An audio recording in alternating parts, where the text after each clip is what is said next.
오늘 주신 하나님 말씀은 이사야 30장 18절에서 33절까지 말씀입니다. 한 절씩 교독하시겠습니다.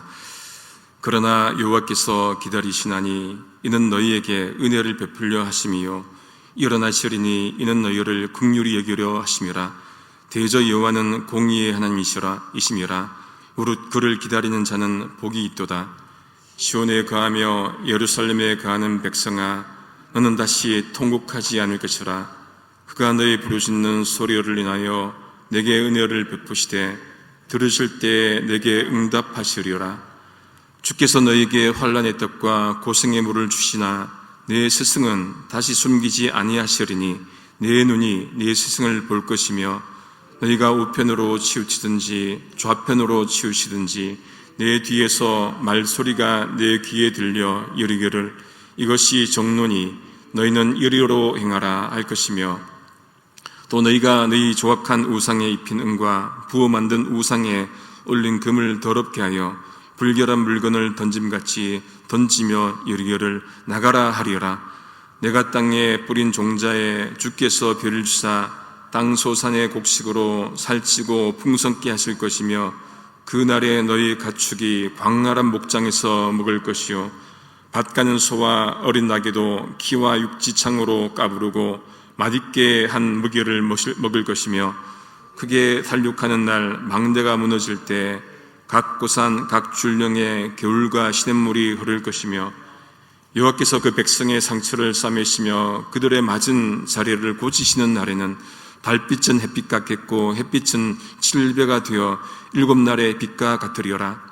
보라, 여호와의 이름이 원방에서부터 오되 그의 진노가 불붙듯하며 빽빽한 연기가 일어나듯하며 그 입술에는 분노가 찼으며 그 혀는 맹렬한 불 같으며 그 호흡은 마치 창일하여 목에까지 미치는 하수 같은즉 그가 멸하는 키로 일방을 까부르며 미혹되게 하는 자갈을 여러 민족의 입에 먹이시리니 너희가 거룩한 절기를 지키는 밤에와 같이 노래할 것이며 저를 불며 여호와의 산으로 가서 이스라엘의 반석에게로 나아가는 자 같이 마음에 즐거워할 것이라. 여호와께서 그 장엄한 목소리를 듣게 하시며 혁혁한 진노로 그 팔에 치심을 보이시되 맹렬한 화염과 폭풍과 폭우와 우박으로 하시리니 여호와의 목소리에 아수르가 낙담할 것이며 주께서는 막대기로 치실 것인데 여호와께서 예정하신 몽둥이를 아수르 위에 더하실 때마다 소고를 치며 수금을 탈 것이며 그는 전쟁 때에 팔을 들어 그들을 치으리라. 대저 도벳은 이미 설립되었고 또 왕을 위하여 예비된 것이라. 깊고 넓게 하였고 거기 불과 많은 나무가 있은즉 여호와의 호흡이 유황개천 같아서 이를 사르시리라. 아멘. 이사야 30장 앞부분에서 이스라엘 백성들이 하나님을 의지하지 않고 애굽을 의지하는 모습을 봤습니다. 이사야가 애굽을 어떻게 묘사했습니까? 7절에 보시면은 그 애굽의 도움이 헛되고 무익하다 그렇게 표현을 합니다. 그러면서 그 애굽을 어떻게 묘사를 합니까? 가만히 앉은 라합, 세 번역으로 보시면은 맥 못 쓰는 라합, 현대인의 성경은 종이 호랑이 그렇게 표현을 합니다. 그 힘이 없다는 거예요. 힘이 없는 애굽을 왜 의지하느냐 그 질책을 하시면서 이렇게 진노하십니다. 14절 세 번역입니다. 토기장의 항아리가 깨져서 산산조각이 나듯이 너희가 그렇게 무너져 내릴 것이다. 아궁이에서 불을 담아낼 조각 하나 남지 않듯이 웅덩이에서 물을 퍼낼 조각 하나 남지 않듯이 너희가 사라질 것이다. 토기가 깨지면은 어떤 쓸모도 없지 않습니까? 거기에 물을 담겠습니까? 뭐를 하겠습니까? 하나님 무시하지 않는 이스라엘 백성들도 그렇게 하나님께서 버리신다는 거예요. 그러면은 쓸모가 전혀 없게 된다는 그 말씀입니다. 이사야에서 반복되는 것은 성경 전체에서 반복되는 것은 그러겠지만은 이렇게 하나님께서 진노하신다고 하시면서 뒤에는 또 어떻게 합니까? 은혜를 베풀죠. 오늘 말씀도 마찬가지입니다. 그렇게 진노하시지만은 돌아오기를 원하시면서 18절에 어떻게 시작합니까? 그러나 진노하시면서 그러나 여호와께서 기다리시나니 이는 너에게 은혜를 베풀려 하심이요 일어나시리니 이는 너희를 긍휼히 여기려 하심이라. 대저 여호와는 공의의 하나님이시미라. 무릇 그를 기다리는 자는 복이 있도다. 한 네 가지 보고자 합니다. 은혜 베푸시려고 기다리시는 하나님이세요. 하나님은 백성들이 죄를 지어도 벌하시지만 어떻게 해요? 그 마음이 아버지의 마음 같아서 우리 찬송 불렀지만은 나간 자식 돌아오기를 밤새 초조하며 기다리시는 그 마음같이 백성들이 돌아오기를 원하시는 기다리시는 아버지의 마음을 볼 수가 있습니다. 베드로후서 3장 9절 말씀에 주의 약속은 어떤 이에 더디다고 생각하는 것 같이 더딘 것이 아니라 오직 너희를 대하여 오래 참으사 아무도 멸망치 않고 어떻게 해요? 다 회개하기에 이르기를 원하신다 말씀을 하십니다. 그 누구도 멸망치 않고 돌아오기를 원하시는 것이 아버지 하나님의 마음이라는 거예요. 탕자 아버지가 아무런 조건 없이 아들 탕자가 돌아오기를 원했잖아요. 그 마음처럼 하나님은 그 누구도 지옥 가기를 원치 않으시고 돌아오기를 원하시는 게 하나님 아버지의 마음이라는 겁니다. 두 번째, 긍휼히 여기시고 주려고 일어서시는 하나님의 모습을 볼 수가 있습니다. 하나님은 이스라엘 백성들을 불쌍히 계시는데 누워서 불쌍히 계십니까? 가만히 앉아서 하십니까? 아니에요. 어떻게 해요? 일어서서 그렇게 하신다고 말씀합니다. 탕자 아버지가 탕자를 기다리는데 어떻게 기다립니까? 누워서 기다립니까? 일어서서 기다리는데 그것도 어떻게 해요? 밖에 나가서 오늘 올까 기다리면서 일어서 계시는 모습을 보게 됩니다.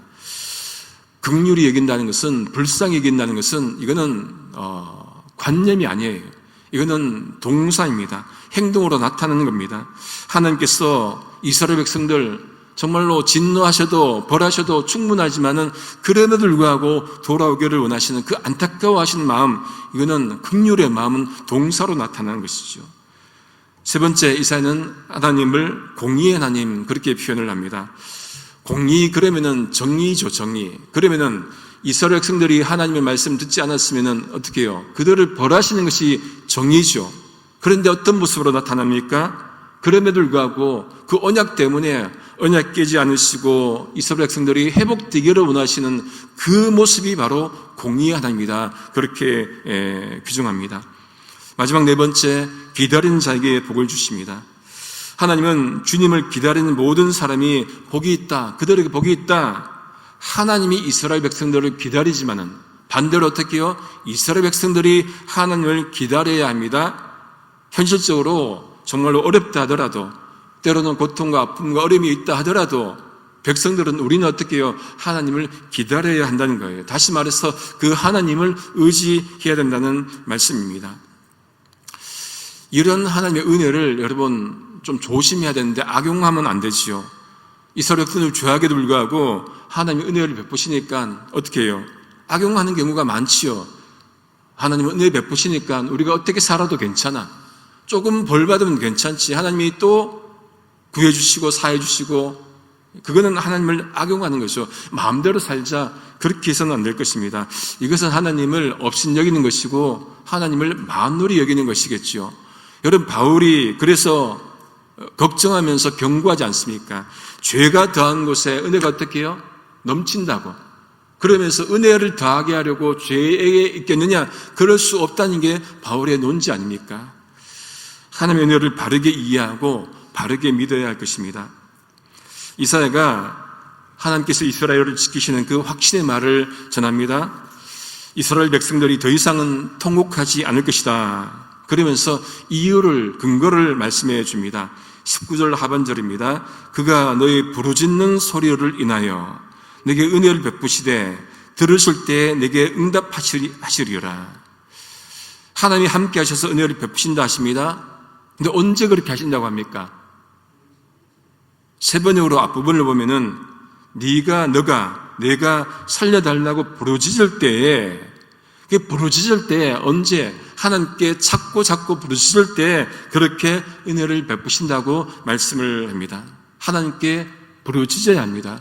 여러분, 성경의 곳곳에 이 말씀이 있지 않습니까? 예레미야에서도 말씀하십니다. 너는 내게 부르짖으라, 내가 응답하겠고, 그렇게 말씀을 하셨습니다.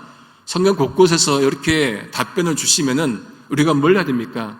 그 하나님의 방법대로 부르짖고 찾고 그렇게 해서 응답받는 그 경험과 체험들이 우리 속에 있어야 합니다.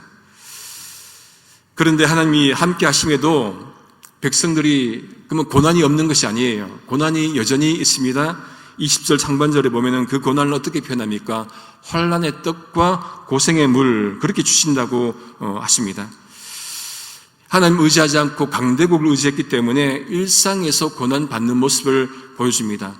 여러분, 우리가 일상에도 이런 고난들이 있죠. 떡과 물은 특별한 때만 먹습니까? 이건 일상의 양식이에요. 그것이 없다는 것은 일상의 고통이 있다는 그 얘기겠죠. 그럼에도 또 하나님이 함께 하심을 말씀합니다. 20절 하반절에 내 스승은 다시 숨기지 아니하시리니 내 눈이 내 스승을 볼 것이다.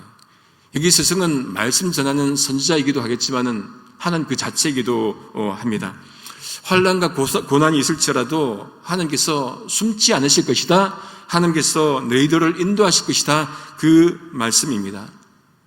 그 증표를 보여주시는데 한 4가지로 보여주십니다. 첫째, 하나님이 방향성을 제시해 주십니다. 21절 새번역입니다. 네가 오른쪽이나 왼쪽으로 치우치려 하면은 너희 뒤에서 이것이 바른 길이니 이 길로 가거라 하는 소리가 너희 귀에 들릴 것이다. 여러분, 아이들이 어릴 때 막 함부로 막 가면은 엄마 아빠가 뒤에서 어떻게 합니까? 그쪽 아니야. 그러면은 바른 길로 이제 돌아오지요. 나중에 또 커서 또 얘기하면 또 잔소리다 막 그렇게 하겠지만은 아이들한테는 말하면은 듣습니다. 누가요? 뒤에 아버지, 엄마 아빠가 있기 때문에 그런 것처럼 하나님은 이스라엘 백성들이 가야 할 길을 바르게 가도록 그렇게 인도하여 주신다는 말씀입니다. 하나님이 어떻게 바른 길을 제시합니까? 말씀을 통해서 하시지요. 그러니 하나님의 말씀을 많이 읽고 자주 읽고 해야 합니다. 잘하는 말씀 시편 119편 105절 말씀에 주의 말씀은 내 발의 등이요 내 길에 빛이니이다. 어두운 길 갈 때 가로등 하나만 있어도 쉽게 갈 수가 있지 않습니까? 그런 것처럼 말씀이 우리로 하여금 그 길을 비춰주니까 그 말씀 따라서 가야 된다는 그 말씀입니다. 두 번째, 그들이 우상을 버릴 것이다. 그들이 은과 금을 입혀서 조각한 우상을 어떻게 말한다고 합니까? 나가라. 하나님이 제대로 믿으면은 우상이 필요 없지요. 눈앞에서 없어져라. 그렇게 소리칠 수가 있겠죠. 바르게 믿으면은 버릴 것은 버려야 됩니다. 우상은 버려야 됩니다. 수요 예배 때 우리 목사님 통해서 10계명 배우고 있죠. 1계명 뭡니까? 나 외에 다른 신을 두지 말라. 2계명 하늘에 있는 것이나 땅에 있는 것이나 땅 속에 있는 것 어떤 형상도 만들지 말라. 우상 만들지 말라는 얘기예요. 우리가 말씀에 순종하고 살면은 이 세상에서 여러분 우리가 우상 만듭니까? 그런데 우리가 하나님 자리에 어떤 것 두면 그게 우상일 수가 있다는 거예요. 현대에는 그렇게 우상을 예수님 믿는 사람도 우상을 안 만들지만은 그러나 하나님 자리에 우상을 둬버리면은 어떤 것 두면은 내 욕심, 야망 어떤 것이든 두면은 그것이 우상일 수가 있다는 거겠죠. 일상의 삶에서 우상을 버릴 것 이건 결단이 필요하다는 얘기입니다. 세 번째, 그들이 풍요로울 것을 말씀해 줍니다. 그들이 땅에 씨앗을 심으면은 어떻게 해요? 하나님이 비를 내려주시고 그렇게 되면은 땅에서 실하고 기름진 곡식이 날 것이고 가축이 광활한 목장에서 풀을 뜯을 것인데 이 소와 나귀가 아무거나 먹는 게 아니에요. 어떤 건 먹습니까? 24절 마지막에 세 번역으로 보면 간을 맞춘 사료를 먹는다고 그렇게 말합니다. 여러분 가축이 아무거나 먹지 간을 맞춘 것 우리도 간 맞추는 게 중요하잖아요. 가축도 그렇게 먹는다. 간을 맞춘 사료를 먹을 것이다. 풍요로우니까 그렇게 먹는다는 얘기겠지요. 우상이 풍요를 가져오는 것이 아니고 하나님이 풍요를 가져옵니다. 누가 창조주인지를 알아야 되겠지요. 누가 비를 내려주시고 누가 곡식을 자라게 하고 누가 가축을 키우고 누가 만물을 다스리는지 알아야 된다는 그 얘기입니다. 하나님이야말로 창조주이신 것이죠. 골로새 1장 16절 17절입니다. 만물이 그에게 창조되되 하늘과 땅에서 보이는 것들과 보이지 않는 것들과 혹은 보호자 왕권들입니다. 왕권들이나 주관들이나 정사, 통치자들이나 권세들이나 만물이 다 그로 말미암고 그를 위하여 창조되었고, 그 다음에 또한 그가 만물보다 먼저 계시고 만물이 그 안에 함께 섰느니라. 분명히 말씀하는 게 어떻게 말씀합니까?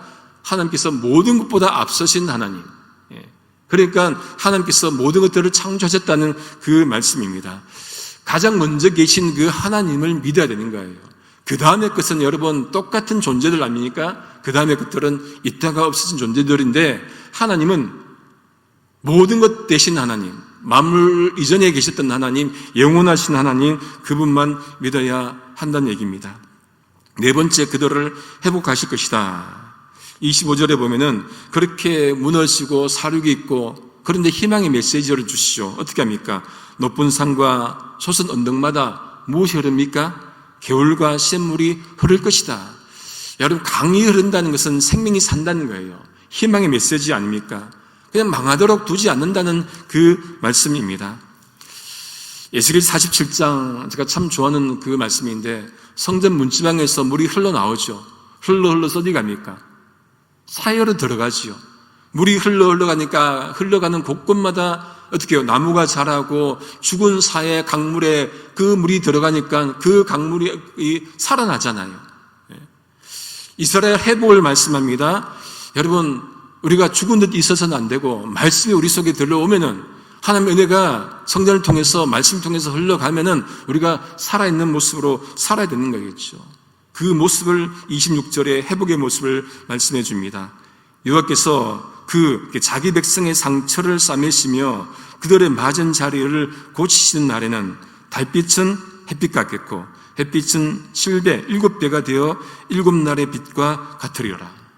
두 가지 보겠습니다. 하나님 어떤 하나님입니까? 고치시고 싸매시는 하나님. 상처 입은 백성들을 그냥 두지 않으시고 돌보시는 하나님이십니다.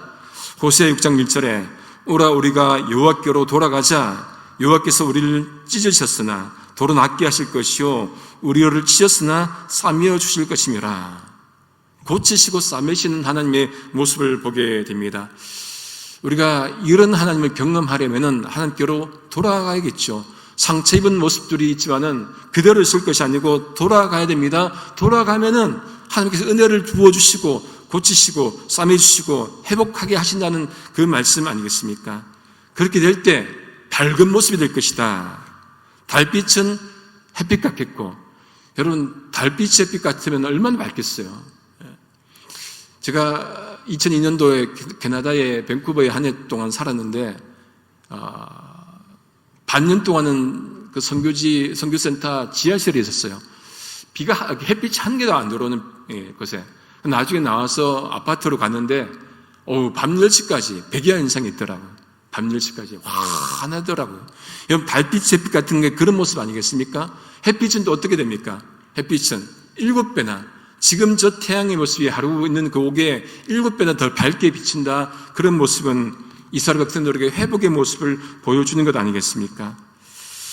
그렇게 백성들에게는 은혜를 베푸시는데 아수르가 남았습니다. 아수르가 어떻게 합니까? 진노하십니다. 27절 하반절, 28절 새번역 보시면은 그의 진노가 불처럼 타오르며 노기가 치솟는 연기처럼 하늘을 찌른다. 그의 입술은 분노로 가득하고 혀는 마치 태워버리는 불과 같다. 그의 숨은 범람하는 강물 곧 목에까지 차는 물과 같다.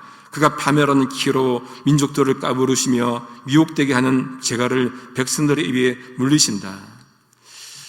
하나님께서 이스라엘 백성들을 돌아오게 하기 위해서 아수르를 도구로 삼으셨죠. 그런데 그 목적이 다하니까 어떻게 됩니까? 아수르를 진멸하십니다. 끝내 악을 멸하시는 하나님의 모습을 보게 되는 것이죠. 아담과 하와를 뱀이 유혹했습니다. 욥을 사탄이 유혹했습니다. 예수님을 사탄이 시험했습니다. 그렇지만 끝내는 하나님께서 이기시는 것이죠. 악이 득세하더라도 악은 그것으로 끝입니다. 악을 끝내는 멸하시는 하나님의 모습을 보게 된다는 것이죠. 그 아수르를 멸하시는데 그는 예정된 것으로 말씀합니다. 32절 상반절에 여호와께서 예정하신 몽둥이를 아수르 위에 더하실 때 그게 몽둥이로 치신다는 얘기겠죠. 끝내 아수르를 치시는데 그래서 그들이 가는 곳이 어디입니까? 아수르 왕을 태워 죽이는 곳 도벳, 세번역으로 보시면 불타는 곳이에요. 그곳에 아수르 왕이 끝내 거기에 들어갈 것이다, 그렇게 말씀을 하십니다. 아수르에 내리는 심판은 무섭지만은 이스라엘 백성들에게 내리는 심판은 다릅니다. 29절 마지막으로 세번역입니다. 개적 개정입니다. 너희가 거룩한 절교를 지키는 밤에 하듯이 노래할 것이며 피리를 불며 여호와의 산으로 가서 이스라엘의 반석에게로 나아가는 자 같이 마음에 즐거워할 것이라. 이스라엘 백성을 어떻게 한답니까? 즐거워하고 피리 불고 노래하고 마지막 날에. 왜? 하나님께서 이기시기 때문에, 하나님께서 이스라엘 백성들을 회복하시기 때문에 그렇게 하신다는 그 얘기겠죠. 32절에도 그 부분에 보면은 소고치고 수금 탈 것이다, 그렇게 말씀을 합니다. 여러분, 심판의 모습을 보면서 우리의 마지막 궁극적 심판도 이런 모습 아니겠습니까? 하나님 믿지 않는 이들에게는 그 마지막이 말로 다 할 수 없는 두려움과 슬픔이겠지만은, 하나님을 고백하고 예수 그리스도를 구주로 고백하는 여러분과 저에게는 이 날이 어떻습니까? 말로 다 할 수 없는 즐거움의 날이 아니겠습니까? 둘의 차이는 너무나 큽니다. 말로 다 할 수 없는 슬픔과 말로 다 할 수 없는 기쁨의 그 차이는 어디서 결정이 됩니까? 여기서, 이 땅에서 결정이 됩니다. 이 땅에서 누구를 믿고 사느냐? 예수를 믿고 살아야 그 마지막이 결정이 된다는 그 말이겠죠. 말씀을 정리합니다. 한 두 번 소개시켜 준 책인데, 헤르만 바빙크라고 네덜란드 개혁신학자 있습니다. 헤르만 바빙크가 쓴 하나님의 큰 일, 이 책에 보면은 언약에 대해서 이렇게 말합니다. 좀 길지만 한번 읽겠습니다. 경건한 이스라엘이 환난 가운데서 거듭 호소한 하나님의 의는 여호와께서 그분의 언약으로 말미암아 자기 백성을 모든 원수에게서 구원할 의무를 지시는 그 미덕을 가리킨다. 하나님의 의가 뭐냐? 하나님의 의무라는 거예요. 근데 그 의무가 어떻게 가는지 한번 보십시오. 이것은 하나님께서 자기 백성에게 지신 의무가 아니다. 그 백성은 아무 권리도 주장할 수 없기 때문이다. 하나님이 마치 백성에게 뭔가 의무를 줘야 되는, 바깥에 있어서 되어 있어야 하는 그런 의무가 아니라는 거예요. 어떤 의무라 하냐? 오히려 이것은 여호와께서 자기 자신에게 지신 의무다. 그분은 더 이상 자유로운 분으로 머물지 않는다. 그분은 자기 백성에게 자발적으로 자신을 메어두셨다. 하나님께서 언약을 삼으셨기 때문에 자발적으로 어떻게 해요? 백성에게 자신을 묶어두신 거예요. 하나님의 은혜죠. 그러므로 자기 자신과 자기 언약과 맹세와 말씀과 약속에 따라 그들의 모든 죄악에도 불구하고, 이스라엘 그들의 죄악에도 불구하고, 우리의 죄악에도 불구하고 자기 백성의 하나님으로 남아 계셔야 한다. 모든 백성들의 죄악에도 불구하고 하나님이 첫 번째 뭐를 맺으셨습니까? 언약을 맺으셨기 때문에 나는 너희의 하나님이 되고 너희는 내 백성이 되셔야 한다는 이 언약 삼으셨기 때문에 때로는 백성들이 죄악을 저질러도 끝까지 그들을 지키시고 보호하시고 인도하시는 그 하나님의 모습이 바로 은혜의 모습이라는 얘기예요. 지금 이사야 전체에 흐르는 것이 이 언약의 모습 아니겠습니까?